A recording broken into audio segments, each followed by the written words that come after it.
آخری عشرے کی 5 تاک راتوں میں سے ایک رات جو ہے وہ انشاءاللہ لیلۃ القدر ہوگی، اور یہ حدیث پاک سے ہمیں بتایا گیا۔ کتنی آسانی کر دی ہمارے لیے کہ پورا سال ڈھونڈنے کے لیے نہیں کہا گیا، پورا رمضان ڈھونڈنے کے لیے نہیں کہا گیا، پورا آخری عشرہ بھی ڈھونڈنے کے لیے نہیں کہا گیا، آخری عشرے کی 5 تاک راتوں میں سے ایک رات لیلۃ القدر ہوگی انشاءاللہ عز و جل۔ اب ان 5 تاک راتوں کو مدنی چل کے ناظرین ٹارگٹ کر لیں۔ اب وہ کس طرح ہوگا کہ پہلے تو یوں کریں کہ آپ 5 تاک راتوں میں عشاء کی نماز باجماعت پڑھیں اور فجر کی نماز باجماعت پڑھیں۔ روایتوں میں آتا ہے جو عشاء اور فجر باجماعت پڑھے اسے پوری رات عبادت کرنے کا ثواب ملتا ہے۔ وہاں آپ نے پہلے تو کسی صورت، ویسے تو پورا رمضان یہ کرنا ہے لیکن تاک راتوں میں اہتمام کے ساتھ، نمبر 1۔ نمبر 2، آپ نے پوری تراویح باجماعت پڑھنی ہے ان 5 راتوں میں، تو 2 چیزیں ہو گئی۔ تیسرے نمبر پہ آپ نے کچھ نہ کچھ قرآن پاک ضرور پڑھنا ہے، ممکن ہو تو ایک پارہ پڑھ لیں، ورنہ سورہ ملک، سورہ رحمان اور سورہ یاسین ان 5 تاک راتوں میں آپ پڑھ لیں۔ نمبر 4، آپ نے کچھ ذکر و اذکار لازمی کرنے ہیں۔ مثال دے دیتا ہوں، 1200 بار درود پاک پڑھ لیں، 100 بار کلمہ پاک پڑھ لیں، باقی سبحان اللہ، الحمدللہ، اللہ اکبر کی ایک تسبیح پڑھ لیں۔ ذکر و اذکار کے لیے بھی ایک سمجھ لیں سلاٹ اپنی بنا لیں۔ پھر آگے چلے، آپ صلاۃ التسبیح کی نماز الحمدللہ مساجد میں ہوتی ہے، دعوت اسلامی کے مراکز میں بھی ہوتی ہے، صلاۃ التسبیح کی نماز باجماعت پڑھ۔ 4 باتیں ہو گئی۔ 5ویں، آپ کسی بھی دینی اجتماع میں یعنی علم دین کی محفل میں شرکت کریں۔ ماشاءاللہ دنیا بھر میں دعوت اسلامی کے مراکز میں اجتماعات ہوتے ہیں، مدنی مذاکرہ مدنی چینل پر ہوتا ہے، فیضان مدینہ میں بھی ہوتا ہے، اس میں بھی کچھ دیر آپ شرکت کر لیں۔ والدین حیات ہیں تو ان کے ہاتھ چومیں اور ان کو کچھ نہ کچھ تحفہ دیں اور ان سے دعائیں لے لیں۔ اگر حیات نہیں ہے، پاسبل ہے تو قبرستان جائیں اور کچھ دیر کے لیے ان کی قبر پر حاضر دے دیں، سورہ یاسین انہیں انشاءاللہ ان کی بارگاہ میں جا کر وہاں جا کر آپ تلاوت کر لیں۔ اور پھر ایک آخری بات یہ ہے کہ آپ 5 راتوں میں کچھ نہ کچھ صدقہ کریں، جیسی آپ کی حیثیت۔ آپ 5 لفافے بنا لیں، 100 روپے کے بنا لیں، 500 روپے کے بنا لیں، جس کو اللہ نے وسعت دی ہے، 5000 10,000 25,000 کے جتنے بنا سکتے 5 انویلپ بنا لیں، اپنے ساتھ رکھیں۔ ہر تاک رات کو کسی غریب کو دے دیں، کسی مسکین کو دے دیں، کسی مسجد کے امام صاحب کو دے دیں، نیکی کے کام میں خرچ کرنا چاہیے، دعوت اسلامی یا کسی بھی دینی تنظیم کو دے دیں جس سے آپ کا اطمینان ہے۔ اب ہوگا کیا کہ یہ 6-7 ورائٹی والی آپ نے نیکیاں کرنی اور 5 تاک راتوں میں کی، ان میں سے جو رات لیلۃ القدر ہوگی، لیلۃ القدر خیر من الف شہر، آپ کی ہر عبادت ملٹیپلائی ہو جائے گی 1000 مہینوں کے برابر اور اس سے بھی زیادہ۔ اللہ پاک اخلاص عطا فرمائے۔ 84 سال کا وہ بیش بنتے ناظرین، اب تو مجھے اور آپ کو پتہ نہیں کہ ہم 84 سال جیئیں گے کہ نہیں۔ اچھا جی بھی لیں گے تو 84 سال کنٹینیو عبادت تو کر نہیں سکیں گے، لیکن یہ ایک رات ٹارگٹ کر لی تو 84 سال سے کم و بیش 1000 مہینوں سے زیادہ عبادت کا ثواب ہے۔ کاروباری لوگوں کو کہا جائے 5 رات کام کر لو 1 کروڑ میں ملیں گے، اگلا کہے گا 10 میں 2 کروڑ ملیں گے تو میں 10 راتیں کام کرنے کے لیے تیار ہوں۔ تو یہ تو 5 راتوں میں لائف ٹائم کی دیکھیاں ایک طرف اور 1 رات کی دیکھیاں ایک طرف ہے، تو پلیز کسی کو ضائع نہیں کرنا۔ ان میں سے بہت سارے کام میری اسلامی بہنیں بھی کر سکتی ہیں، یہ وہ اپنے گھر میں بیٹھ کر عبادت میں اور ان تمام چیزوں میں جو کر سکتی ہیں وہ کریں، تاکہ انشاءاللہ اس بار لیلۃ القدر ضائع نہ ہو۔ گھومنے پھرنے کھانے پینے کے لیے زندگی پڑی ہے، یہ 5 راتیں بس میں ہوں اور میرے رب مسلمان ہے تو چاہتا ہے کلمے والی موت ملے، دیدار مصطفیٰ موت کے وقت نصیب ہو جائے صلی اللہ تعالیٰ علیہ وسلم۔ قبر جو ہے وہ پیارے آقا کا جلووں سے جگمگا جائے، محشر کے دن نبی پاک کے قریب ہو جاؤں، آقا شفاعت فرمائیں، جام کوثر پلائیں، پل صراط سے پار لگائیں اور ساتھ جنت میں لے جائیں۔ یہی ہے نا لائف، یہی تو چاہیے ہمیں، اور کیا چاہیے؟ دنیا بھی اچھی ہو اور آخر کہتے ہیں نا زندگی شان والی اور موت ایمان والی ملے۔ درود پاک واقعی وہ وظیفہ ہے، یعنی میں نے جتنے جملے کہے نا، اگر اس کے پیچھے میں وہ ساری حدیثیں بیان کروں تو الحمدللہ میرے آقا علیہ الصلوۃ والسلام نے اپنی احادیث کے ذریعے یہ سارے ریوارڈز، یہ سارے انعام درود پاک میں عطا فرمائے۔ شاعر جبھی کہتے ہیں ہر درد کی دوا صلی علی محمد، تعویذ ہر بلا ہے صلی علی محمد صلی اللہ علیہ وسلم۔ تو آج نیت کر لیں کہ انشاءاللہ چلتے پھرتے اٹھتے بیٹھتے درود پاک اپنا معمول بنائیں، اپنی زندگی میں سے شامل کر لیں۔ انشاءاللہ اپنی آنکھوں سے آپ اپنی کلیمٹیز، اپنے پرابلمز، اپنی ڈیفیکلٹیز کو دور ہوتے ہوئے دیکھیں گے۔ اللہ پاک مجھے بھی اور آپ کو بھی کثرت سے درود پاک پڑھنے کی توفیق عطا فرمائے۔ آئیے مل کر محبت کے ساتھ درود پاک پڑھ لیں۔ صلو علی الحبیب صلی اللہ تعالی علی محمد صلی اللہ علیہ وسلم۔ آج کے مختصر سے بیان میں میں نے 2 ٹاپک کور کرنے ہیں کہ شب قدر دراصل ہے کیا، شب قدر ہمیں کس وجہ سے ملی، اور پھر ایک عظیم ہستی کا بھی آج ذکر خیر ہوگا۔ سبحان اللہ، مولائے کائنات شیر خدا حضرت مولا علی کرم اللہ تعالی وجہ الکریم، اللہ ان کی بھی برکتیں ہم سب کو نصیب فرمائے۔ سب سے پہلے ہم چلیں گے قرآن پاک کے 30ویں پارے کی طرف۔ 30th پارے میں بڑی کمال کی صورت ہے، اور ذرا آپ سمجھیے گا، قرآن میں کسی بات کا تھوڑا سا ذکر آ جائے نا وہ بھی بڑی بات ہے۔ قرآن میں ذکر آنا یعنی رب کا کلام، اور صبح قیامت تک نمازوں میں اس کی تلاوت ہوتی رہے گی۔ مگر اس رات کی اہمیت سمجھیں کہ کسی ایک آیت کے ذریعے بیان نہیں کیا اللہ نے، شب قدر کو ڈیفائن کرنے کے لیے قرآن پاک کی ایک پوری سورت سورہ قدر نازل کر دی، یعنی پوری سورت only for define one night, try to understand the significance of that night۔ اس رات کی اہمیت سمجھنے کی کوشش کریں کہ جس کی اہمیت بیان کرنے کے لیے قرآن کی ایک پوری سورت نازل ہو رہی ہے۔ اور اللہ کریم قرآن میں کیا فرماتا ہے؟ بسم اللہ الرحمن الرحیم، اِنَّا أَنزَلْنَاهُ فِي لَيْلَةِ الْقَدْرِ وَمَا أَدْرَاكَ مَا لَيْلَةُ الْقَدْرِ لَيْلَةُ الْقَدْرِ خَيْرٌ مِّنْ أَلْفِ شَهْرٍ تنزل الملائكة والروح فيها بإذن ربهم من كل أمر سلام هي حتى مطلع الفجر۔ اب پہلے ذرا اس کے معنی کو سمجھیے۔ اللہ فرماتا ہے بے شک ہم نے اس قرآن کو شب قدر میں نازل کیا۔ یہ رات کتنی مبارک ہے کہ اس رات قرآن نازل ہوا ہے۔ رمضان میں قرآن نازل ہوا اور پھر اس رات، خاص اس رات میں نازل ہوا۔ اچھا، یہاں ایک تھوڑی سی بات سمجھنا ضروری ہے کہ قرآن 2 صورتوں میں نازل ہوا ہے۔ لوح محفوظ سے آسمان دنیا پر جب نازل کیا گیا تو وہ لیلۃ القدر میں نازل کیا، اور آسمان دنیا سے ہمارے آقا علیہ الصلوۃ والسلام کے قلب منور پر 23 سال کے عرصے میں درجہ بدرجہ بتدریج حضرت جبریل امین لے کر قرآن حاضر ہوتے رہے، وحی لاتے رہے، اور یہ 23 ایئرز کے عرصے میں نازل ہوا۔ یہاں جو بات ہو رہی ہے وہ لوح محفوظ سے آسمان دنیا پر نزول کی بات ہو رہی ہے۔ اچھا، اب اس رات کے بارے میں سبحان اللہ اتنی احادیث اور اتنے فضائل بیان ہوئے کہ شب قدر کو قدر والی رات کیوں کہتے ہیں؟ پہلا سوال تو یہ ہے۔ تو اس شب میں سال بھر کے احکام نافذ کیے جاتے ہیں، اور فرشتوں کو سال بھر کے کاموں پر مامور کر دیا جاتا ہے، پورے سال کے آرڈرز دے دیے جاتے ہیں، ان کو یوں سمجھیے کہ ان کو ڈیڈیکیٹ کر دیا جاتا ہے کہ یہ سال بھر کے آپ کے کام ہیں۔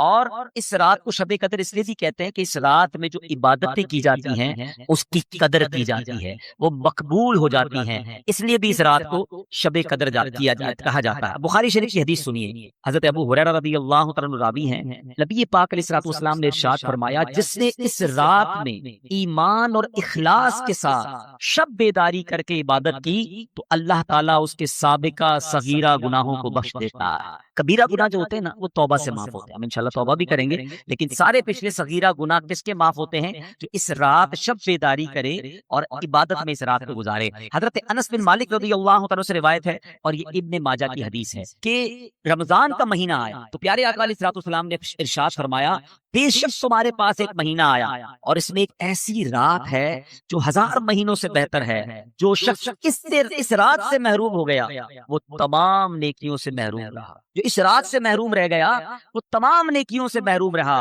اور محروم وہی رہے گا جس کی قسمت میں محروم۔ ہم نے ان 5 راتوں کو ٹارگٹ پہ رکھنا ہے، ان راتوں میں کوئی اور کام نہیں ہونا چاہیے، بس اللہ کی رضا والے کام ہو، عبادت ہو، جتنا ہو سکے عبادت ہو، کوئی گناہ والی بات نہ ہو۔ لہٰذا ہر مسلمان کو چاہیے کہ وہ رات عبادت میں گزارے اور استغفار میں گزارے۔ بی بی عائشہ صدیقہ رضی اللہ تعالی عنہا فرماتی ہیں، میں نے نبی پاک علیہ الصلوۃ والسلام سے عرض کی کہ اگر حضور مجھے معلوم ہو جائے کہ لیلۃ القدر کون سی رات ہے تو پھر میں کیا پڑھوں؟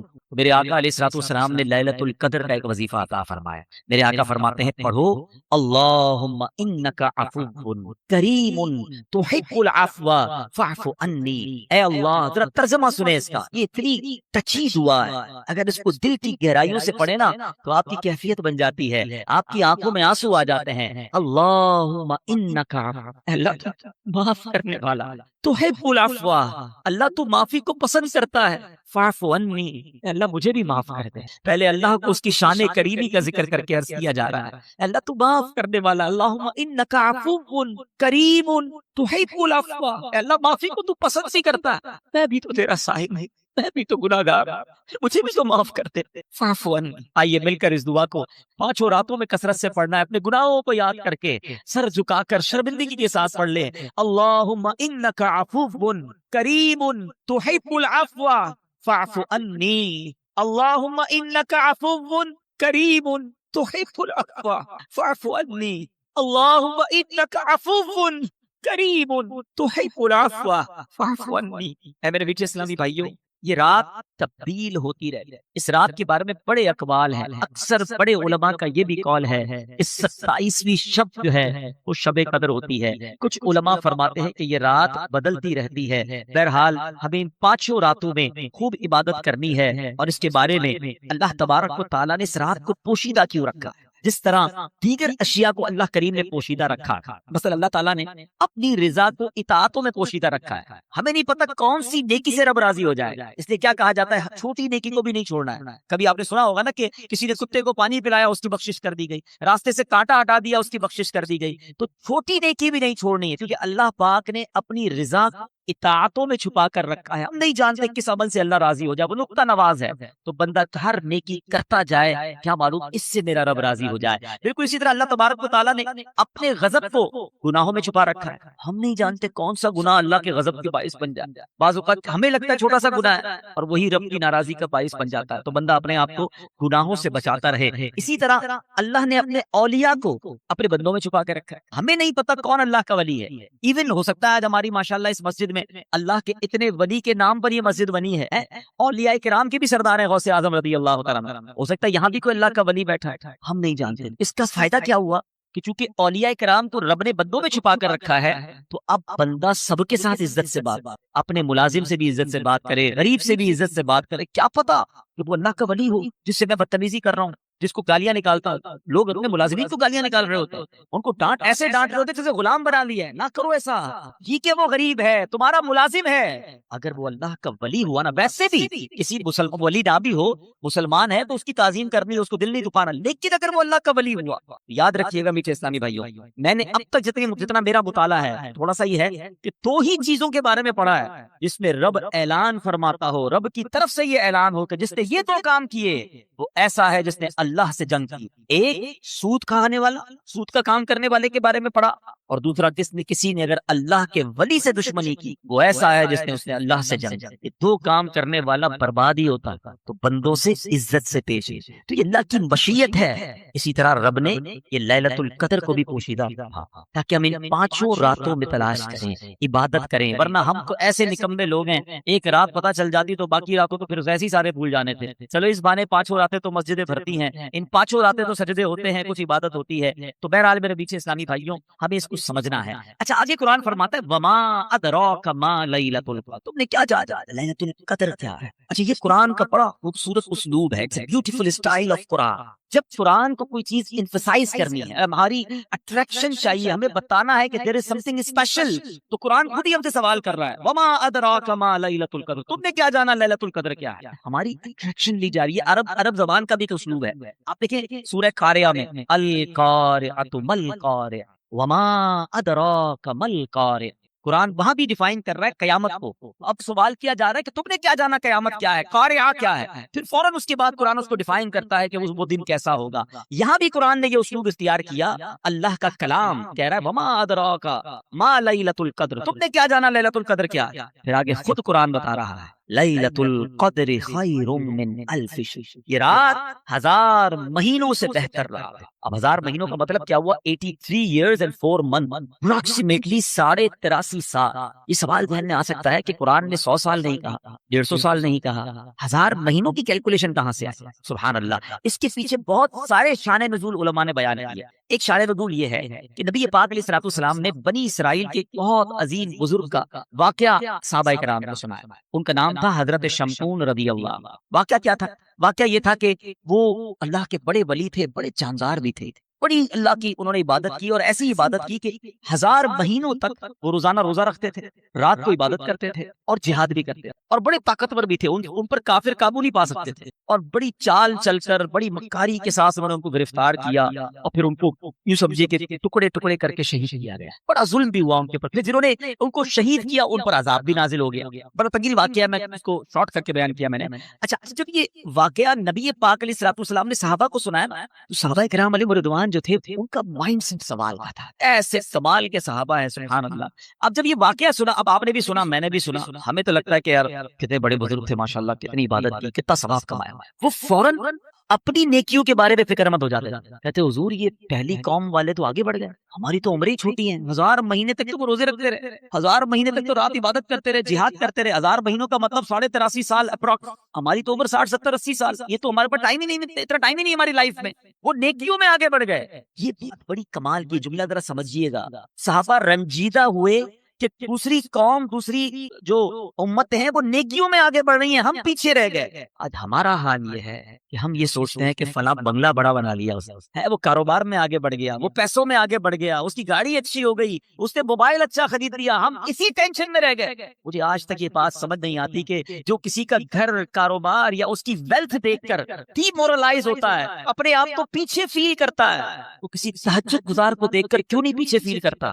یار یہ تہجد پڑھتا ہے میں نہیں پڑھتا, یہ روز قرآن پڑھتا ہے میں نہیں پڑھتا, یہ دین کا کام بھی کر رہا ہے, کاروبار بھی کر رہا ہے, میں تو صرف کاروبار کر رہا ہوں, میں تو دین کو ٹائم ہی نہیں دے رہا. میں اپنے آپ کو اس وقت کیوں شاید فیل نہیں کرتا, اس وقت کیوں میرے دل میں یہ بات. یہ صحابہ کرام کا انڈرسٹینڈنگ لیول تھا کہ جب بھی وہ کسی کو نیکیوں میں آگے بڑھتے دیکھتے وہ چاہتے ہم بھی آگے بڑھے. پلیز کمپٹیشن لائف میں یہ والا لاؤ.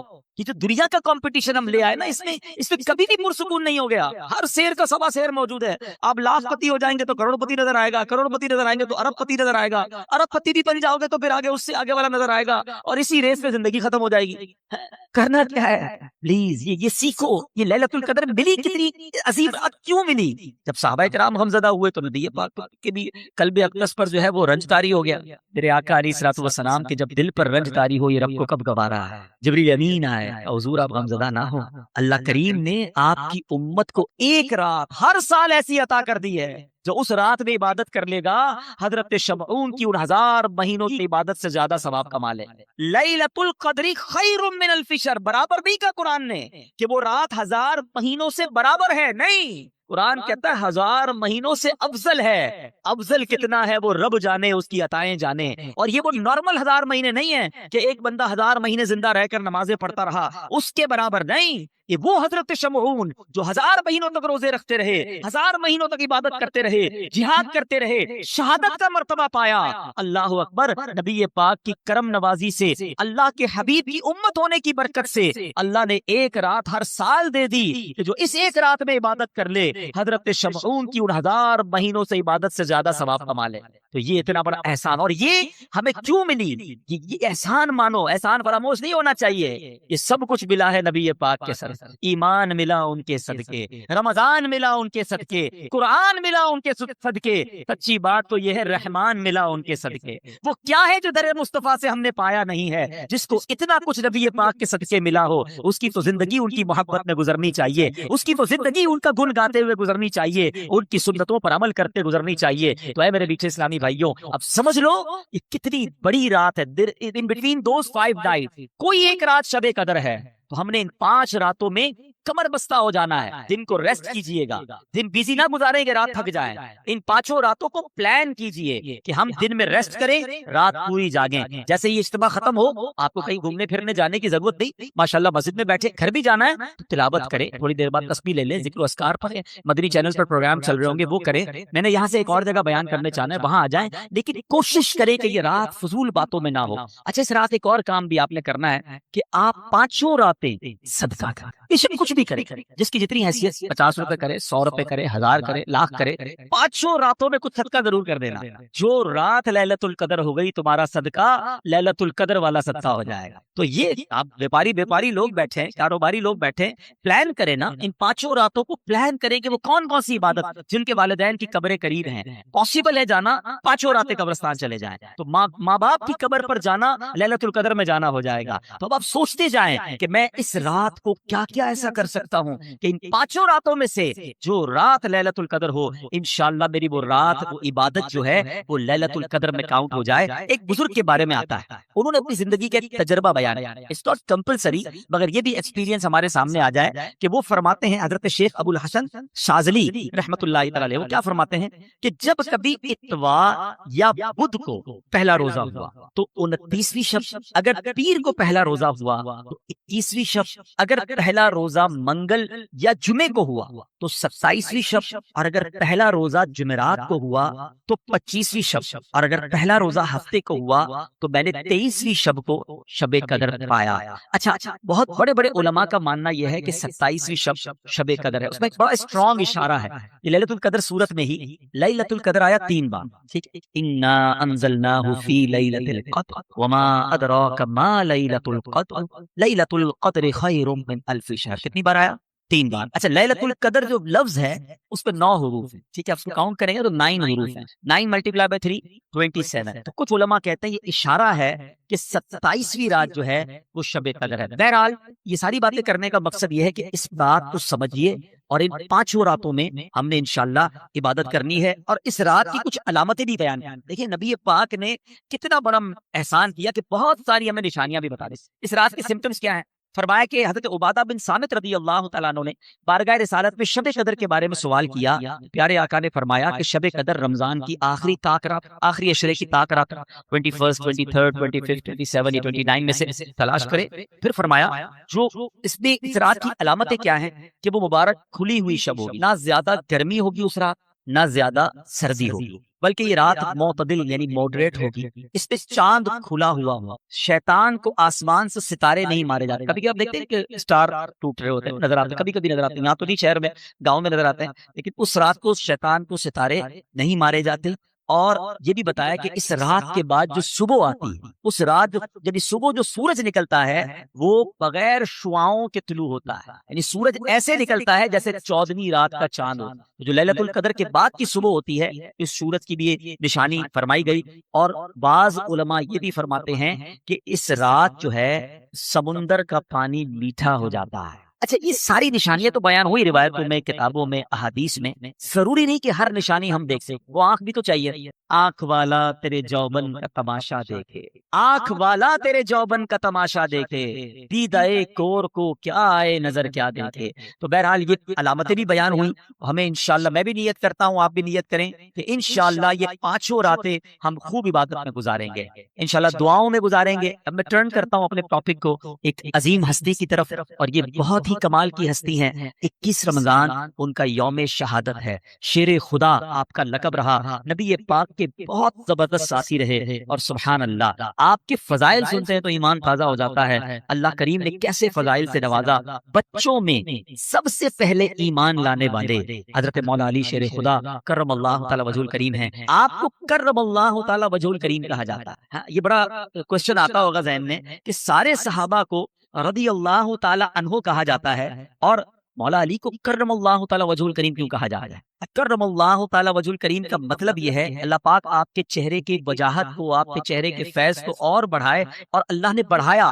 وجہ یہ ہے کہ آپ کے سر مبارک نے کبھی کسی بت کے آگے سجدہ نہیں کیا، اور اس کی بڑی وجہ کیا ہوئی کہ آپ ابھی چھوٹے ہی تھے، تو نبی پاک علیہ الصلوۃ والسلام کے کزن ہیں، چچا زاد بھائی ہیں، تو ابو طالب سے نبی پاک علیہ الصلوۃ والسلام نے مولا علی کو بچپن میں ہی لے لیا تھا۔ ان کے اوپر بہت زیادہ یوں سمجھے معاش کا اور عیال کا بوجھ تھا، تو کچھ بوجھ بانٹنے کے لیے، ہمارے بھی ہوتا ہے فیملی میں بچے لے لیتے ہیں، تو پیارے آقا علیہ الصلوۃ والسلام نے مولا علی کو لے لیا۔ اب نبی پاک کی گود میں ان کی پرورش ہوئی، انہوں نے آنکھیں کھولی تو نبی پاک کو دیکھا، ہوش سنبھالا تو آقا کی باتیں سنی۔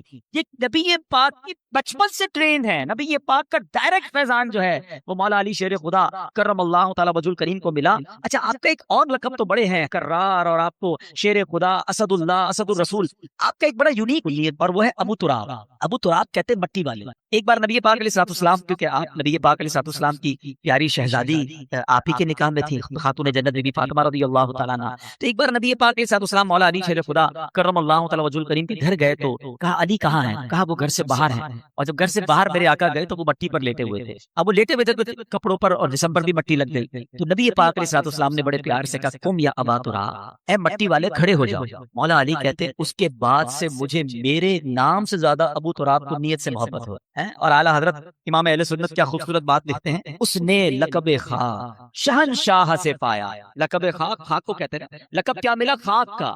اس نے لقب خاک شہنشاہ سے پایا، جو حیدر کرار کے مولا ہے ہمارا۔ سبحان اللہ، آپ کے بارے میں فضائل تو بہت ہیں، آپ کا ذکر خیر قرآن میں کیسا ہے؟ دیکھیں میں اور آپ نیکی کر کے دعا کرتے ہیں اللہ قبول کر لے، مولا علی نے ایک ایسی نیکی کی کہ قرآن میں اس کا ذکر آ گیا۔ میں ابھی تھوڑی دیر پہلے ایک جملہ کہہ رہا تھا کہ جو چیز قرآن میں آ جائے گی نا وہ صبح قیامت تک مسجدوں میں تلاوت ہوتی رہے گی، قرآن میں لوگ پڑھتے رہیں گے، یعنی حضرت علی کی یہ نیکی اب قیامت تک لوگوں کی زبانوں پر ہے۔ اور آپ نے کام کیا کیا تھا، پہلے قرآن کی آیت سن لیں پھر آپ کا وہ کام بتاتا ہوں جو آج ہمارے لیے بھی بڑا ریلیونٹ ہے۔ مولا علی شیر خدا کرم اللہ تعالی وجہ الکریم کی شان میں جو آیت ہے، بسم اللہ الرحمن الرحیم، الذین ينفقون اموالهم باللیل والنہار سرا وعلانیۃ فلهم اجرهم عند ربهم ولا خوف علیہم ولا هم يحزنون۔ ترجمہ کنز ایمان، یہ سورہ بقرہ کی آیت نمبر 274 ہے۔ وہ جو اپنے مال خیرات کرتے ہیں رات میں اور دن میں، چھپے اور ظاہر، ان کے لیے ان کا انعام حصہ ہے ان کے رب کے پاس، ان کو نہ کچھ اندیشہ ہو نہ کچھ غم۔ مولا علی نے ایسا کیسا صدقہ کیا۔ حضرت رحیم الدین مراد آبادی جو مفسر قرآن ہے لکھتے ہیں کہ ایک قول یہ ہے کہ یہ آیت حضرت علی کے حق میں نازل ہوئی، ان کے پاس 4 درہم تھے، صرف 4 درہم۔ آپ نے کیا کیا کہ آپ نے چاروں کو خیرات کر دیا، ایک رات میں کیا، ایک دن میں کیا، ایک اعلانیہ کیا، ایک چھپ کر کیا۔ اللہ کریم نے یہ سارا صدقہ کیسا قبول فرمایا کہ اس کا ذکر قرآن میں فرما دیا۔ یہاں 2 باتیں سیکھنے کو مل رہی، ایک دل کیسا تھا، 4 ہی تھے، چاروں دے دیے۔ ہمارے پاس لاکھوں ہوتے ہیں، تھوڑے نہیں دیتے، 2.5% ہی تو زکوٰۃ ہے نا، وہی لوگوں کو بھاری پڑ رہی ہے، وہی کیلکولیشن گھبرا رہے ہوتے ہیں یار یہ بھی بچ جائے زکوٰۃ سے، یہ بھی نکال دو، کسی طرح اس کی بھی نہ دینی پڑے۔ اچھا پچھلے سال دی تھی دوبارہ دینی پڑے گی، سوال بھی ایسے کرتے کہ سمجھ نہیں آ رہا کیا چاہ رہا ہے بھائی۔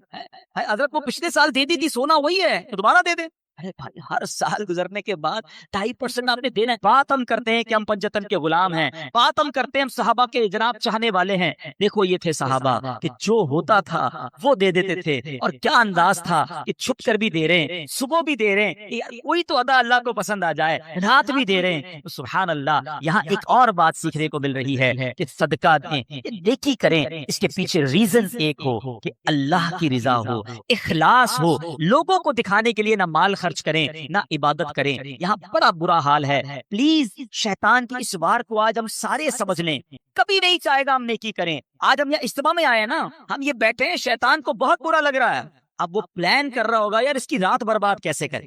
اب ہم بھی تو شیطان کی باتوں میں آ جاتے ہیں، اب باہر نکل کے کہیں گے یار ماشاءاللہ آج رات تو بڑا مزہ آیا، میں تو پہلے سے ہی چلا گیا تھا، صلاۃ التسبیح بھی پڑھی، اس کے بعد بیان بھی سنا، ذکر بھی ہوا، دعا میں تو میرے بڑے آنسو بھی بہے۔ بھائی اب آپ اپنی پوری کارکردگی کیوں کسی کو دینا چاہتے ہیں؟ سوچئے، اگر تو اچھی نیت ہے کہ اگلے بار پھر اجتماع میں کسی کو بلانا ہے پھر تو ٹھیک ہے، انما الاعمال بالنیات، لیکن نیت یہ ہے کہ سامنے والا کہے کہ یار ماشاءاللہ آپ تو بڑی نیکیاں کما رہے ہیں۔ اپنے دل سے اللہ کے لیے کام کریں، اللہ کی رضا کے لیے صدقہ، اللہ کی رضا کے لیے نیکی کریں۔ یا ایک سوال چھوڑی جا رہا ہوں، ٹھیک ہے، پہلے تو اخلاص کی ایک تعریف علماء نے بیان کی، بہت ساری تعریفیں ہیں، اس میں سے ایک تعریف علماء نے یہ بیان کی کہ اخلاص یہ ہے کہ جس طرح تم اپنے گناہوں کو چھپاتے ہو اس طرح اپنی نیکیوں کو چھپاؤ۔ اب بتائیے میں اور آپ چاہتے ہیں ہمارے گناہ کسی کو پتہ چل جائے؟ ہمیں سے کوئی نہیں چاہتا۔ نیکیاں پتہ نہ چلیں تو ٹینشن شروع ہو جاتی ہے، یار کوئی تو طریقہ ہوگا جس سے پتہ چل جائے کہ میں نے اس بار کتنی زکوٰۃ دی ہے، تو کتنی روزے رکھے، تو کتنے تراویحاں پڑھی، تو اور کتنی تلاوت کی۔ کیوں کرتے ہیں ایسا؟ اپنے دل سے۔ یہی شیطان مردود چاہتا ہے کہ ہماری نیکیاں ڈسٹرائے ہو جائیں اور ہم اس کی واروں میں آ جاتے ہیں۔ مولا علی شیر خدا کرم اللہ تعالی وجہ الکریم کا یہ ذکر خیر ہمیں بتا رہا ہے کہ اللہ کی رضا کے لیے عمل ہو۔ آپ تو اللہ کی رضا کے لیے کیسا کام کرتے تھے؟ ایک بار ایک غزوے میں کسی سے لڑائی ہو رہی تو آپ اس کافر کے سینے پہ چڑھ گئے، اس کافر نے کیا کیا؟ آپ کے چہرے پہ دشمن خدا نیچے ہے، ہاتھ میں تلوار ہے، اور مولا علی جیسی شخصیت ہے، کتنی شجاعت والے، اور چہرے پہ تھوک دیا اس ظالم نے۔ آپ ہٹ گئے، آپ نے اسے چھوڑ دیا۔ کہتا ہے اے علی یہ کیا؟ میں تمہارے نیچے تھا، ہاتھ میں تلوار تھی، اور میں تمہارا دشمن ہوں، اور میں نے اور تمہارے لیے ایک برا عمل کیا، چہرے پہ تھوک دیا۔ میں تم سے پہلے جو لڑ رہا تھا وہ اللہ کے لیے لڑ رہا تھا، جب تم نے میرے چہرے پر تھوکا تو میرا نفس بھی شامل ہو گیا، میرے دل کا غصہ بھی شامل ہو گیا۔ اب اگر میں تجھے قتل کرتا تو شاید وہ اللہ کے لیے نہ ہوتا۔ یہ اخلاص دیکھ کر وہ غیر مسلم کلمہ پڑھ کر مسلمان ہو گئے کہ یہ اسلام اور یہ مسلمان جو ہر عمل اللہ کے لیے کرتے ہیں۔ مگر ہم شاید اب ایسے ہو گئے کہ شاید کوئی عمل اللہ کے لیے نہیں، ہر کام میں دنیا کا مفاد ہے، دنیا کی واہ واہ۔ میں ایک سوال چھوڑ کر اپنا بیان اب ختم کرتا ہوں کہ ایک سوال اپنے آپ سے ضرور کی کہ میرے آپ کے پاس ایسی کتنی نیکیاں ہیں جو فقط میں جانوں اور میرا رب جانے۔ یہ سوال ضرور کیجیے، شاید پھر شرم آنے لگے کہ یار جو نیکیاں میں نے اکیلے میں بھی کی تھی نا، کسی کو نہیں پتا تھا، وہ بھی کوئی نہ کوئی بہانہ کر کے، کوئی نہ کوئی راستہ ڈھونڈ کے میں نے بتایا ضرور کسی کو نہ کرے۔ اللہ کریم تربت مولا علی پر کروڑوں رحمتوں کی بارش نازل فرمائے اور ان کے صدقے ہماری مغفرت فرمائے۔ جہاں میں نے چیریٹی کی بات کی، اللہ کی راہ میں خرچ کرنے کی بات کی، سب سے پہلے اپنے حقدار غریب رشتہ داروں کو آپ کو دیکھنا ہے، اور اس کے بعد عاشقان رسول کی ایک عظیم الشان مدنی تحریک دعوت اسلامی، یہ تحفہ بھی تو دعوت اسلامی نے دیا ہے نا۔ اس علاقے میں ہمارا ارمان تھا کہ مسجد بنے، اور ایسا ہی کام دعوت اسلامی ساری دنیا میں کر رہی ہے الحمدللہ۔ سال کی 600 سے زیادہ مسجدیں بنانے والی، 5200 سے زیادہ مدرسے چلانے والی، 3.25 لاکھ بچوں کو بغیر فیس کے قرآن پاک اور درس نظامی کروانے والی، 92,000 سے زیادہ حافظ قرآن بنا دینے والی، ہزاروں اسلامی بھائی اور اسلامی بہنوں کو عالم اور عالمہ کورس کمپلیٹ کروا دینے والی، 39,000 سے زیادہ تھیلیسیمیا کے مریضوں کو بلڈ مہیا کرنے والی، پورے پاکستان کی سڑکوں پر پلانٹس لگا کر، پودے لگا کر اس کو درخت بنانے والی، اور ہمارے لاکھوں مسلمانوں تک راشن اور کیش پہنچانے والی، مدنی چینل چلا کر ہمارے گھر میں پہنچ کر سنتیں اور علم دین پہنچانے والی، اور کڈس مدنی چینل کے ذریعے ہمارے بچے ان کو سنتوں کی طرف لانے والی آرگنائزیشن ہماری دعوت اسلامی ہے۔ تو کیوں نہ اتنے بڑے اس کاروان کا ہم بھی حصہ بنے، تو اپنے صدقات، اپنی زکات، اپنے فطرے کے اندر بھی اپنی دعوت اسلامی کو ضرور یاد رکھیں۔ فطرہ بھی آپ نے سب نے دینا ہے، اور بہترین دینا ہے، یہ یاد کر لیجئے۔ جس کو اللہ نے نوازا ہے، اللہ نے نوازا ہے، تو احادیث میں 4 قسم کا فطرہ بیان ہوا، اور اس میں کشمش کا، جو کا، کھجور کا اور گندم کا۔ جب دینے کی باری آئے اچھے دل کے ساتھ دیں۔ روزانہ افطار میں اجوا کھجور کھانی ہے اور فطرہ گندم کا دینا ہے، یہ تو بات ٹھیک نہیں ہے۔ اللہ نے جب اجوا دی ہے، اللہ نے بہترین کھانے دیے، تو یہ بھی شکر کا انداز ہے، یا اللہ تو نے مجھے بہترین رکھا، میں تیری راہ میں خرچ بھی بہترین کروں گا۔ ایک بار پھر سورہ جو ہمیں دعا نبی پاک کی حدیث سے سیکھنے کو ملی، 3 بار مل کر پڑھیں گے۔ اللہم انک عفو کریم تحب العفو فاعف عنی۔ اللہم انک عفو کریم تحب العفو فاعف عنی۔ اللہم انک عفو کریم تحب العفو فاعف عنی۔ الصلاۃ والسلام علیک یا نبی اللہ وعلی آلک واصحابک یا نور اللہ۔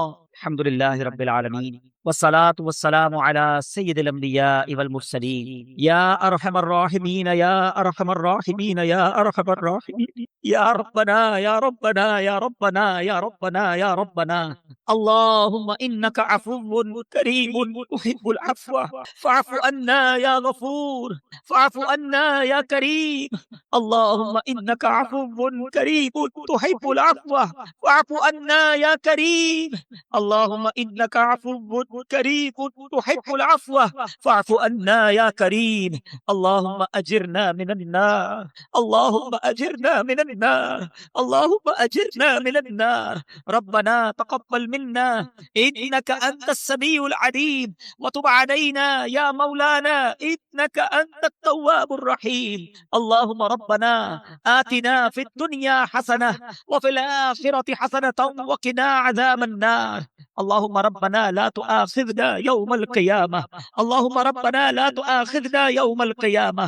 اللہم انا نسألک الامن یوم الخوف، اللہم انا نسألک الامن یوم الخوف۔ ربنا لا تؤاخذنا یوم القیامہ، ربنا ولا تحملنا ما لا طاقة لنا به، واعف عنا واغفر لنا وارحمنا انت مولانا فانصرنا على القوم الكافرین۔ اے ڈوبتوں کو بچانے والے، اے بے قصوں کی دستگیری کرنے والے، اے گناہگاروں کی بخشش فرمانے والے مولا، تیرے گناہگار بندے تیرے دربار میں ہاتھ اٹھائے حاضر ہیں، ہماری حتمی مغفرت کر دے، ہمارے صغیرہ گناہ بھی معاف کر دے، ہمارے کبیرہ گناہ بھی معاف کر دے، ہمارے چھپ کر کیے ہوئے گناہ بھی معاف فرما، ہمارے اعلانیہ گناہ۔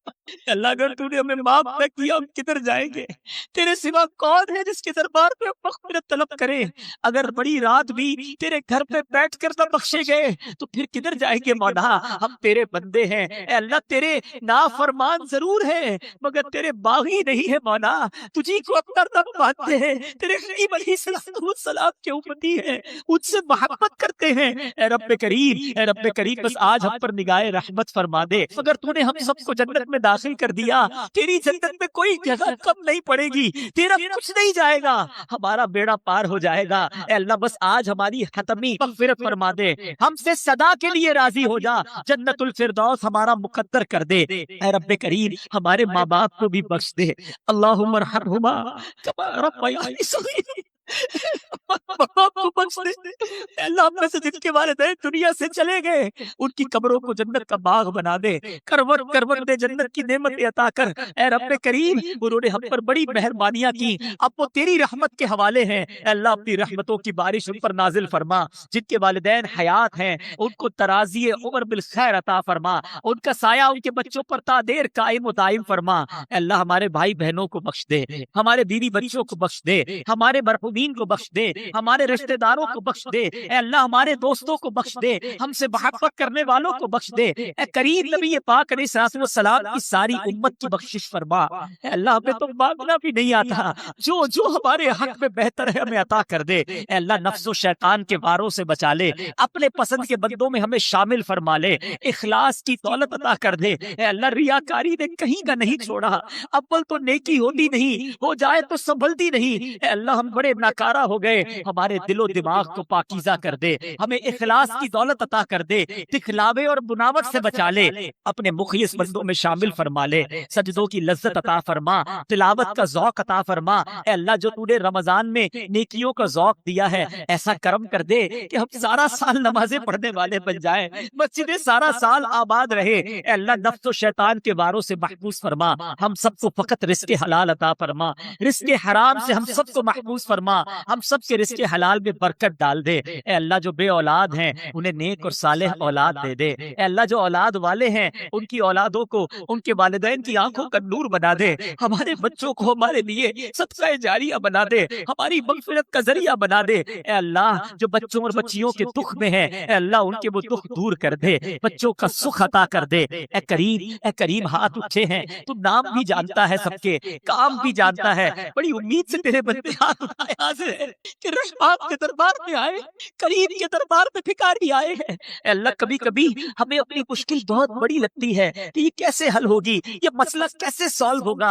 اے اللہ تیرا ہی قرآن میں فرمان ہے ان اللہ علی کل شیء قدیر۔ اے اللہ ہمیں اپنی قدرت کا نظارہ دکھا، ہماری مشکل آسان کر دے، ہماری پریشانی دور کر دے، ہمارے دکھوں کو خوشیوں میں بدل دے، راہیں کھول دے، مشکلیں آسان کر دے۔ کسی کا حق کسی نے دبا لیا تو خیر سے اس کا حق مل جائے۔ اے اللہ ظالموں کے ظلم سے بچا، حاسدوں کے حسد سے بچا، بد نظروں کی بد نظری سے بچا، شیطان کے شر سے بچا، جادو ٹونے آسیب سے بچا، زمینی اور آسمانی بلاؤں سے بچا، زلزلوں طوفانوں اور وائرسوں سے بچا۔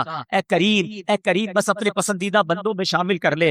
اللہ تیرے دربار میں التجا ہے، بڑے دن ہو گئے مکہ مدینہ دیکھے، کریم مولا جلدی مکہ دکھا دے، جلدی کعبہ دکھا دے، تیرے حبیب کا روضہ دکھا دے۔ اے اللہ اسی سال ہمیں حج کی سعادت عطا فرما، بار بار سال میں کئی بار نبی پاک کے روضے کی حاضری ہمارا مقدر فرما دے، اور جب ہمارا وقت آخر ہو ہمیں ایمان اور عافیت کے ساتھ میٹھے مدینے میں موت عطا فرما، جنت البقیع میں مدفن عطا فرما، جنت الفردوس میں پیارے آقا کا پڑوس نصیب فرما۔ پیارے سارے بھائیو ہم کوشش کرتے ہیں ہمارے بیان میں قرآن کی باتیں سمجھتے ہیں، کچھ آیتوں کو سمجھتے ہیں، کچھ احکام قرآن سمجھتے ہیں، اور قرآن کا ایک ایک حرف، ایک ایک لفظ، ایک ایک آیت کمال ہے۔ آج میں پوری آیت بیان کرنے نہیں جا رہا، آج ایک آیت کا صرف یہ سمجھیے کہ مختصر سا جز، چھوٹا سا حصہ مگر امیزنگ، کمال کا پیغام ہے، کمال کا یہ سمجھیے ہمیں ایک آرڈر دیا گیا ہے۔ اگر اس پر عمل کر لیں تو زندگی خوبصورت، زندگی آسان، گھروں میں امن، دوستوں میں پیار، محلوں میں امن ہو جائے گا۔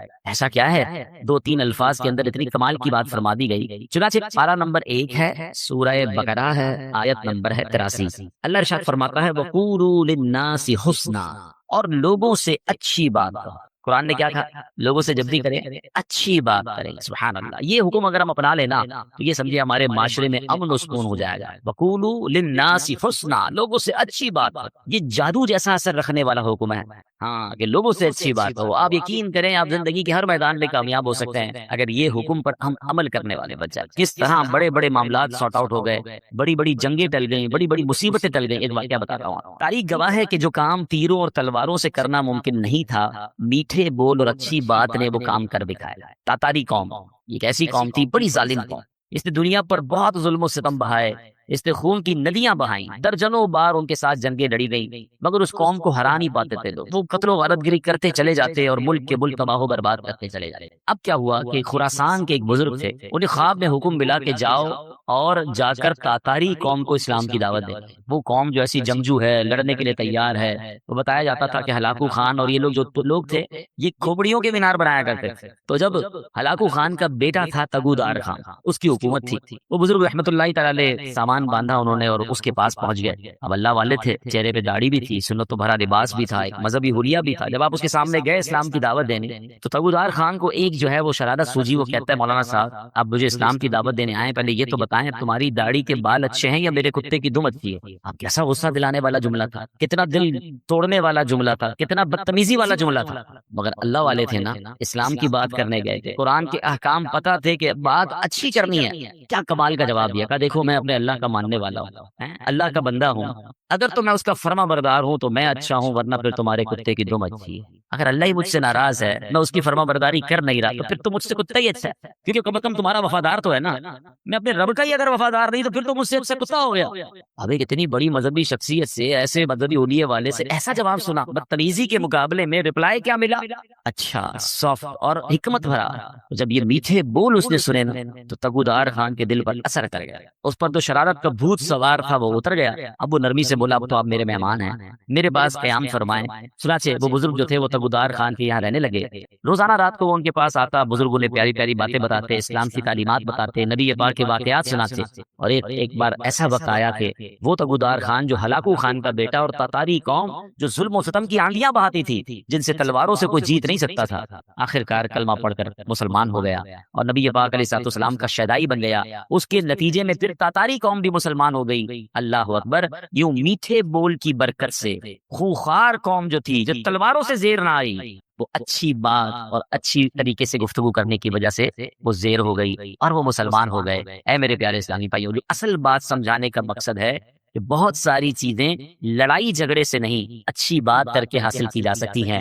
تو تیکھے بول، چبھتے ہوئے جملے، لڑنے والی باتیں دشمنیاں تو پیدا کر سکتی ہیں، دوست نہیں بنا سکتی ہیں۔ ہمارا پرابلم یہ ہے کہ ہم قرآن کے اس حکم پر عمل کرنے میں کامیاب نہیں ہو رہے۔ بڑا پیارا شعر ہے نا، ہے فلاح و کام رانی نرمی و آسانی میں، ہر بنا کام بگڑ جاتا ہے نادانی میں۔ آپ نے دیکھا ہوگا ایک جملہ بندہ کہہ دیتا ہے رشتہ ختم ہو جاتا ہے، ایک جملہ ایسا کہہ دیتا ہے دوستی ختم ہو جاتی ہے، ایک جملہ ایسا کہہ دیتا ہے پارٹنرشپ ختم ہو جاتی ہے۔ اچھا، بعد میں بندہ برسوں سوچتا رہتا ہے کاش یار وہ جملہ نہ کہتا، مجھے کیا ہو گیا تھا، میں نے کیوں ایسی بات کر دی تھی۔ میں نے پہلے بھی بیان میں ایک بات بتائی ہے، ہماری جسم میں جتنے بھی باڈی پارٹس ہیں نا، اس کا کوئی گارڈ نہیں ہے، کوئی روک نہیں ہے، مگر زبان وہ واحد پارٹ آف دا باڈی ہے جس کے 32 گارڈ ہیں، 32 دانتوں کے پیچھے زبان کو رکھا گیا ہے کہ بندہ پہلے سوچ لے پھر بات کرے، مگر جب یہ زبان چلتی ہے تو 32 پہرے داروں کا خیال بھی نہیں رکھتی اور کسی کا دل توڑ دیتی ہے، کسی کا گھر توڑ دیتی ہے۔ قرآن نے کیا حکم دیا؟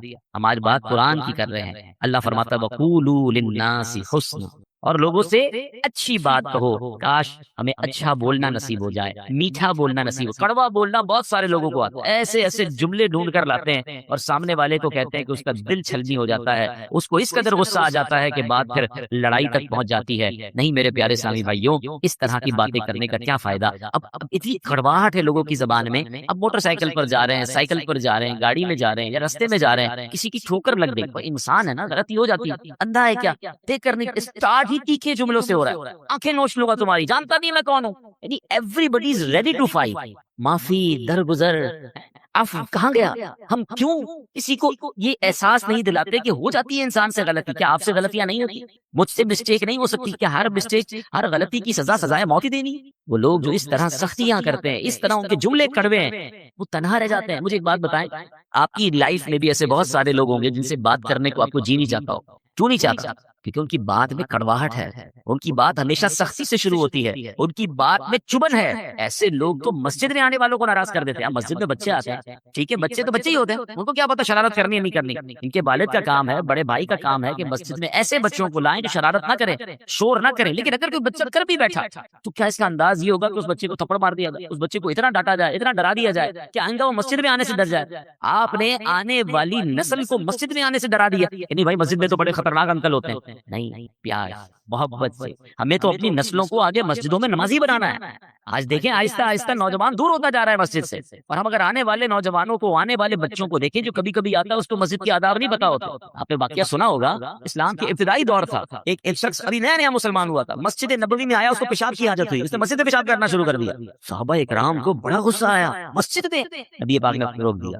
اچھا، نبی پاک نے اس بندے کو پیشاب کرنے سے بھی روکنے سے منع کر دیا، فارغ ہونے. پھر اس کو اپنے پاس بلایا. مسجد میں، حدیث کا خلاصہ ہے، مسجد میں یہ نہیں کیا. مسجد عبادت کی جگہ ہے، ناپاکی نہیں کرتے، مسجد کا خیال کرتے ہیں، اور پانی منگوا کر اس جگہ پر ڈال دیا. اب آپ غور کریں، ہمارے یہاں اگر کوئی دیکھیں، ایک تو اللہ نہ کرے جانتے بوجھتے کوئی مسجد کی پامالی کر رہا ہے، جانتے بوجھتے مسجد کی گستاخی کر رہا ہے، وہ الگ چیز ہے. نیا مسلمان ہوا ہے، اس کو پتہ ہی کچھ نہیں ہے، اللہ اکبر. بلکہ علماء کہتے ہیں جو نبی پاک نے اس کو پیشاب کے دوران نہیں روکا، اس کی بھی حکمت یہ بیان ہوئی کہ اگر کسی بندے کو حاجت ہے، اس کو آپ بیچ میں روکیں گے، اس کو تکلیف ہو جائے گی. کیا مذہب ہے ہمارا، کتنی ریلیکسیشنز ہے. اور یہاں تو مرنے کے لیے تیار، ایوری بڈی، کسی کا سر پھاڑ دو، کسی کا پیر توڑ دو. نہیں میرے پیارے اسلام، لوگوں سے نرمی سے بات کریں، اچھی بات کریں. یہ میرے اسلام کی تعلیم ہے، یہ میرے نبی پاک کا طریقہ ہے. حدیث پاک میں سنیے، فرماتے لوگوں میں بدترین وہ شخص ہے جو گھر والوں پر تنگی کرتا ہے. اچھا، پوچھا گیا حضور گھر والوں پر تنگی کرنے والا کون ہے؟ ذرا غور سے سنیے. نبی پاک فرماتا جب وہ گھر آتا ہے نا تو بیوی ڈر جاتی ہے، بچہ بھاگ جاتا ہے، جو ہی وہ گھر سے باہر نکلتا ہے سارے گھر والے خوش ہو جاتے ہیں، کوئی آپ کو مصیبت ٹل گئی. یعنی جو گھر والوں کے لیے ڈراؤنا ہے نا، فرمایا بدترین ہے وہ شخص. ایسے لوگ ہوتے ہیں جب گھر میں جاتے ہیں تو گھر والے ٹینشن میں آ جاتے ہیں، کیونکہ ان کا رو بھی ایسا ہے، ان کا اسٹائل ہی ایسا ہے کہ سارے گھر والوں کو ٹینشن میں ڈالا ہوا ہے. وقت پر کھانا نہیں ملا تو گھر والوں کی خیر نہیں، استری نہیں ہوئی تو خیر نہیں، جوتے پالش نہیں تو ان کی خیر نہیں، کپڑے کی کوئی سلور ٹیڑھی ہے تو ادھر اعتراض. مطلب گھر میں جاتے ہی انسپیکٹر بن جاتے ہیں. ایسے لوگوں سے گھر والے بھی پوچھتے رہتے ہیں کہیں جانا نہیں آج آپ کو، آج دوستوں میں نہیں جا رہے آپ بندہ کہنا میں 3-4 دن کے لیے کہیں جا رہا ہوں، تم بڑے خوش ہوتے ہیں، اچھا بھائی چلے جائے کہیں. غور کریں، اگر میرے گھر میں جانے سے میرے گھر والوں پر ٹینشن ہے تو میں برا آدمی ہوں، میں اچھا نہیں ہوں. یہ روب نہیں ہے، یہ تکلیف ہے.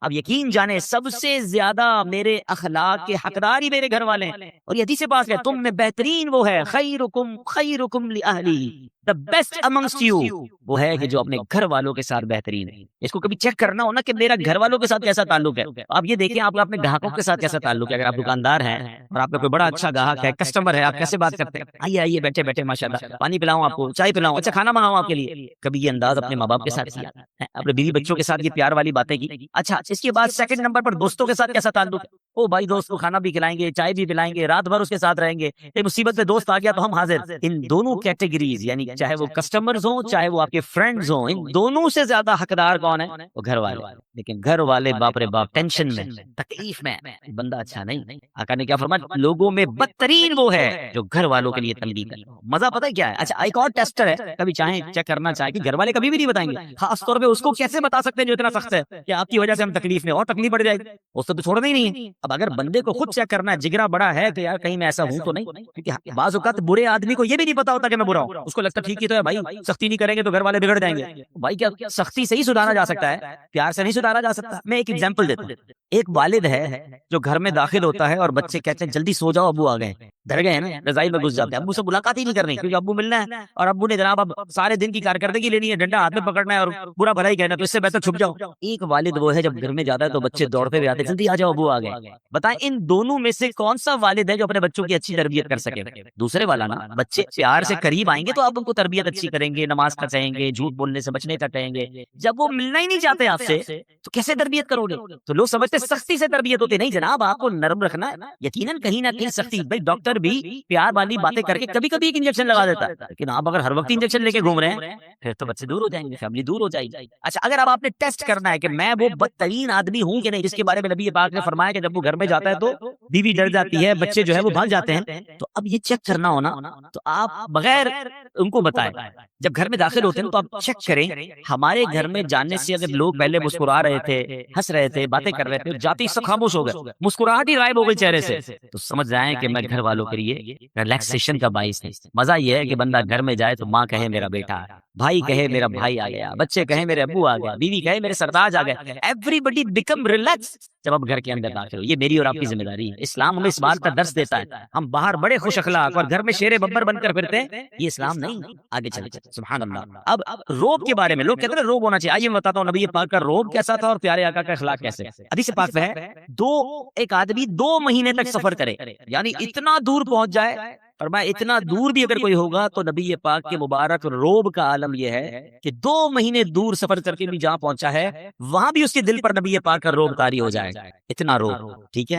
مگر انداز مبارک کیسا تھا، نرمی کا عالم کیسا تھا؟ حضرت انس رضی اللہ تعالیٰ فرماتے ہیں میں 10 سال نبی پاک کی خدمت میں رہا، پیارے آقا کے یہاں خدمتگار کی حیثیت سے رہے، کہتے ہیں 10 سالوں میں نبی پاک نے ایک بار بھی نہیں فرمایا تم نے یہ کام کیوں کیا ہے یا تم نے یہ کام کیوں نہیں کیا، اپنے ملازم کو، اپنے خادم کو یہ نہیں فرماتے تھے۔ روب کا عالم یہ ہے اور نرمی کا عالم یہ ہے۔ فرمایا چہرہ مبارک پر ہر وقت مسکراہٹ سجی رہتی تھی، پاس جتنے لوگ بیٹھتے تھے نا سب کو یہ لگتا تھا کہ سرکار دو عالم علیہ السلام سب سے زیادہ مجھے سے پیار کرتے ہیں، کیونکہ سب سے پیار سے بات ہے، سب سے محبت سے ذکر ہوتا تھا۔ اور پھر فرمایا ننھے بچوں سے لے کر بوڑھوں تک، خادموں سے لے کر مجنونوں تک، ہر کوئی اپنے دل کی بات بے دھڑک نبی پاک سے کر سکتا، ہم سے کوئی کر سکتا؟ کچھ لوگوں نے اپنے گھر میں ایسا روب جمایا ہے کہ بیوی 3 دن تک انتظار کرتی ہے، صاحب کا موڈ ٹھیک ہو تو کچھ بات کرو، بلکہ اب تو ڈیجیٹل میڈیا ہے، پہلے تو سنا اب گھر والے پہلے مارکیٹ کا ریٹ معلوم کرتے ہیں کہ مارکیٹ ٹھیک ہے تو بات کریں ورنہ نقصان میں جا رہے ہیں تو ہماری خیر نہیں، مارکیٹ ڈاؤن ہے تو گھر والوں نے، ہمارے شوہر نے ہم پر ہی غصہ کرنا ہے۔ کمال ہے یار، ہمارے گھر والوں کا مارکیٹ سے کیا تعلق ہے؟ اگر کاروبار میں نقصان ہو رہا ہے تو گھر والوں پر غصہ کس بات کا ہے؟ یہ آپ کا میٹر ہے، باہر کے مسائل آپ کے ہیں۔ اچھا کاروبار میں فائدہ ہوتا تو کیا گھر والوں کے ساتھ بہت زیادہ بھلائی شروع کر دیتے؟ وہ بتاتے بھی نہیں گھر والوں کو، بتائیں گے تو خرچہ شروع کر دیں گے، سارے نقصان سارے پرابلم کا ملبہ گھر والوں پہ ڈالنا۔ بچے ڈر رہے ہوتے ہیں ابو کا موڈ آج ٹھیک نہیں ہے بات نہیں کرنی، ملازم ڈر رہا ہوتا ہے کہ سیٹھ صاحب کا آج کل موڈ ٹھیک نہیں 2 دن بعد بات کریں گے، ایسا کیوں؟ نبی یہ پاک سے جو جس وقت چاہتا بات کرتا، بے دھڑک بات کرتا، آپ آسان رہے لوگوں کے لیے۔ ہم نے آج بیان جو شروع کیا ہے وہ قرآن پاک کے خوبصورت حکم سے شروع کیا ہے۔ اللہ کریم نے قرآن مجید میں ہمیں یوں سمجھیے زندگی کو آسان بنانے کا ایک فارمولہ عطا فرمایا، اور کیا فرمایا؟ وَقُولُوا لِلنَّاسِ حُسْنًا، اور لوگوں سے اچھی بات۔ آپ یقین کریں جس نے اس فارمولے پر عمل کر لیا نا اس کی زندگی آسان، اس کی فیملی خوش، اس کے دوست راضی، وہ ہر جگہ ترقی کرنے لگتا ہے۔ اب آپ خود دیکھیں ایک دکاندار ہے، سودا بڑا اچھا ملتا ہے مگر جب جاؤ اس کی زبان پر سختی ہے، گالیاں ہیں، جھاڑتا ہے، سودا ایسے دیتا ہے جیسے بھیک دے رہا ہے۔ ادھر گاہک جائیں گے یا ایک ایسا دکاندار ہے جو ہر آنے والے گاہک سے محبت سے بات کر رہا ہے، پیار سے بات کر رہا ہے، طبیعت بھی پوچھ رہا ہے، ورنہ کہتا ہے بڑا بااخلاق۔ اخلاق کی برکت سے کاروبار بھی بڑھتا ہے، اخلاق کی برکت سے عزت بھی بڑھتی ہے، ترقی ملتی ہے اس کو۔ ایک ہی ادارے میں 2 بندے جاب کر رہے ہیں، ایک سب سے دوستی، پیار، محبت، ٹیک کیئر کرنے والا، اور ایک سب سے لڑنے والا، بتاؤ ترقی کس کو ملے گی؟ با اخلاق کو ترقی ملے گی۔ یعنی یہ کہ وَقُولُوا لِلنَّاسِ حُسْنًا، لوگوں سے اچھی بات کہو، یہ آپ کے کاروبار میں ترقی کروا دے گا، یہ آپ کی نوکری پہ ترقی کروائے گا، یہ آپ کی عزت پہ ترقی کروائے گا، یہ آپ کے فیملی میں محبتوں کو بڑھائے گا۔ ایک چھوٹا سا حکم جو ہے نا وہ میری پوری لائف کو آسان کر سکتا ہے، لیکن لوگوں کو یہ بات سمجھ نہیں آتی۔ کچھ لوگوں کے منہ سے پھول جھڑتے ہیں اور کچھ لوگوں کے زبان سے انگارے جھڑتے ہیں، انہیں احساس نہیں ہو رہا کہ میں کتنوں کا دل توڑ رہا ہوں، کتنوں کو تکلیف پہنچا رہا ہوں۔ کاش یہ بات ہمیں سمجھ آ جائے۔ میرے پیارے اسلامی بھائیوں، اب ایک اور واقعہ سنیں، نبی پاک کے سمجھانے کا انداز، ایک ہمارے سمجھانے کا انداز، پتہ نہیں نماز کیسے پڑھتے ہیں، پتہ نہیں تلاوت کیسے کرتے ہیں، پتہ نہیں مسجد کا ادب کیا، ایسے ڈانٹ کے سمجھائیں گے کہ اندر پہلے ڈر جائے۔ اب پیارے آقا علیہ السلام کا دور ہے اور وہ حضرت معاویہ بن حکم سلمی رضی اللہ عنہ صحابی رسول ہیں، اپنا ہی واقعہ بیان کرتے ہیں۔ کہتے ہیں میں شروع میں جب نماز فرض ہوئی تو نماز کے دوران باتیں کرنے کی اجازت تھی، یہ حکم بعد میں آیا کہ اب نماز میں بات چیت نہیں کر سکتے۔ وہ کہتے مجھے پتہ ہی نہیں تھا، تو کہتے میں آیا اور نماز شروع ہو گئی، نبی پاک علیہ السلام نماز پڑھا رہے تھے، میں پیچھے نماز میں حاضر ہو گیا، تو کہتے ٹھیک آئی ایک شخص، تو میں نے کہہ دیا یرحمک اللہ نماز کے دوران، تو صحابہ کرام کچھ تھے جنہوں نے مجھے بڑی تیز نظروں سے دیکھا، تو مجھے پتہ ہی نہیں تھا کہ بات نہیں کر سکتے۔ میں نے کہا کیوں دیکھ رہے ہو مجھے تیز نظروں سے؟ نماز میں وہ کہہ رہے ہیں آپ مجھے کیوں ایسے دیکھ رہے ہیں؟ اب لوگوں نے اپنی ران پر ہاتھ مارا کہ اب مجھے سمجھ آیا کہ مجھے خاموش کرنا چاہ رہے، یہ بول نہیں رہے مگر مجھے اشارے سے سمجھا رہے کہ بولنا نہیں ہے۔ کہتے میں نے نماز کمپلیٹ کر لی، جب نماز پوری ہوئی تو نبی پاک علیہ السلام نے مجھے اپنے پاس بلایا، اور نبی پاک سے بڑھ کر بہترین سمجھانے والا کون ہے، بہترین معلم کون ہے؟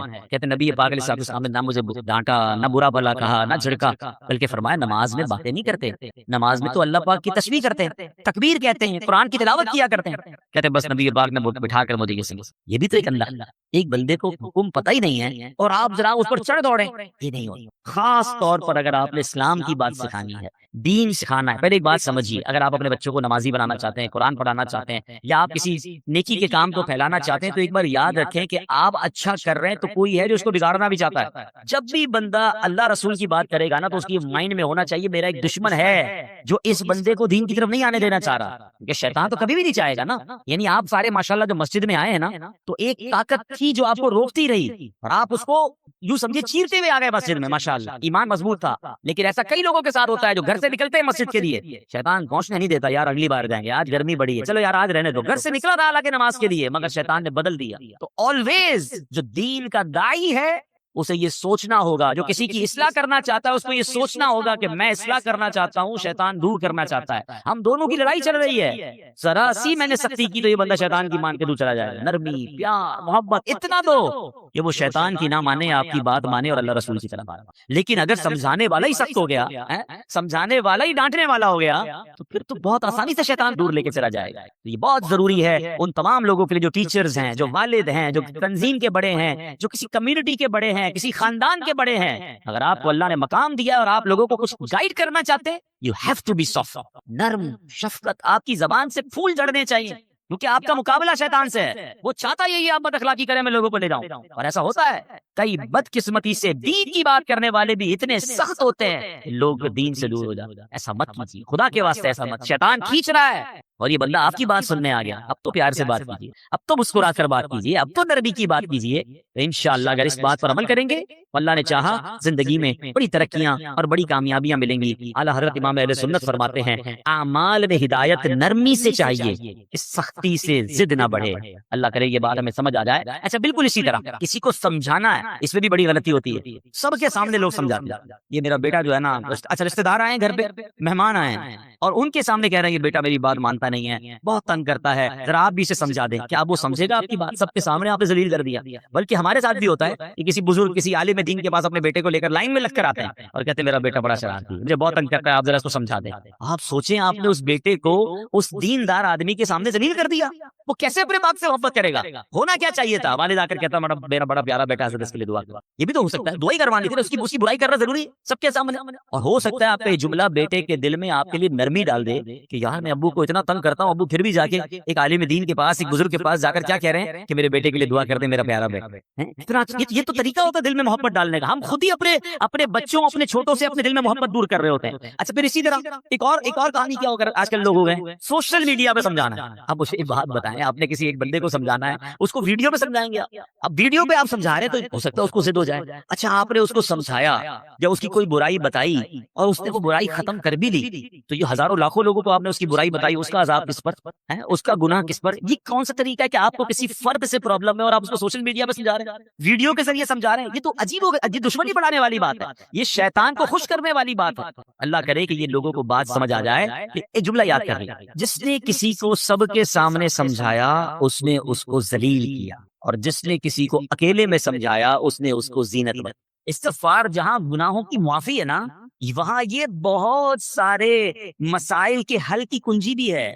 آپ اگر پرابلم میں ہیں، روزی کے مسائل ہیں، اولاد نہیں ہو رہی ہے، یا کوئی بھی پرابلم ہے، واقعہ سنیے. امام حسن بصری رحمۃ اللہ علیہ، بہت بڑے بزرگ. ایک شخص آیا آ کر کہتا حضور قحط کی پوزیشن آ گئی ہے، بارش نہیں ہو رہی، دعا فرمائیں، کو وظیفہ عطا فرمائیں. آپ نے فرمایا استغفار کرو. وہ چلا گیا. اچھا ایک بزرگ بیٹھے تھے، ان کے پاس حضرت ربیع بن صدی رحمۃ اللہ، وہ دیکھ رہے تھے. دوسرا بندہ آیا، کہتا حضور تنگ دستی ہے، کاروبار میں ڈاؤن ہے، رزق میں تنگی ہے. آپ نے فرمایا استغفار کرو. پھر تیسرا شخص آیا، کہتا حضور اولاد نہیں ہو رہی ہے، اصول اولاد کے لیے وظیفہ لینا ہے، فرمایا استغفار کرو. چوتھا بندہ آیا، وہ کہتا ہے کہ حضور میرے باغ میں، فصلوں میں پیداوار کی کمی ہے، فرمایا استغفار کرو. حضرت ربیع بن صدی کہتے ہیں حضور پہلا بندہ الگ پرابلم لے کر آیا، دوسرا الگ، تیسرا الگ، چوتھا الگ، چاروں کو ایک ہی وظیفہ، استغفار استغفار.